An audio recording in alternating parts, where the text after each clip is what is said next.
Following the Buddha's instructions, the Buddha clearly instructed Ananda that when he passed away, Ananda came to him and said, when you passed away, what must we do?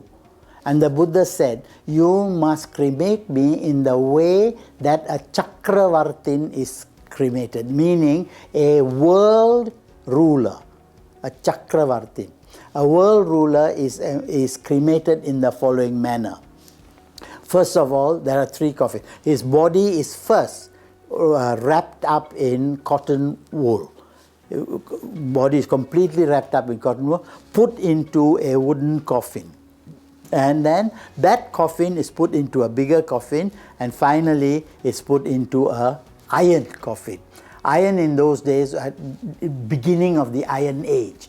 So iron was a very valuable metal. Okay, so these were purple, and then the second coffin was covered with oil, was filled with oil. So the oil didn't touch the Buddha's body because there's another 3 coffins, you see. So the whole thing was set on fire. It is said that they tried to set fire to the Buddha's body, but the fire wouldn't start.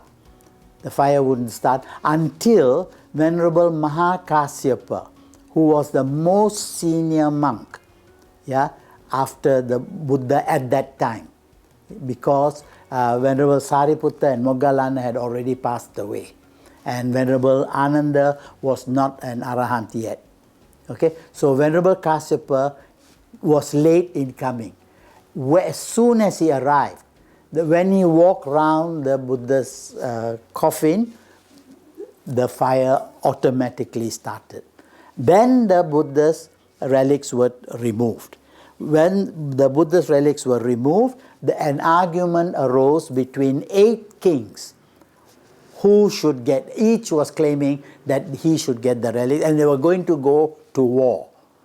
But a Brahmin called Drona comes along and he says, you can't fight over the body of a man who taught you not to fight for 45 years.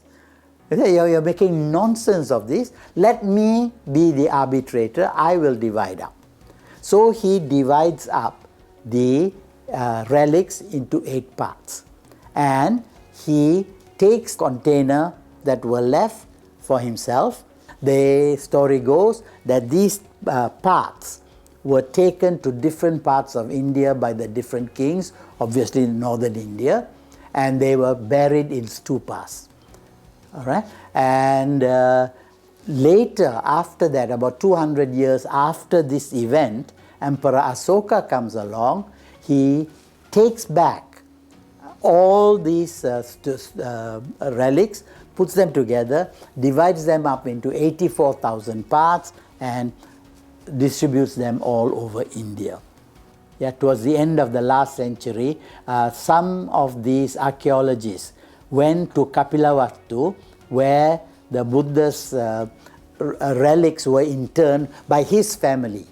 And they found a stupa with a container, and the container said, these are the Buddha's relics which were buried by his relatives.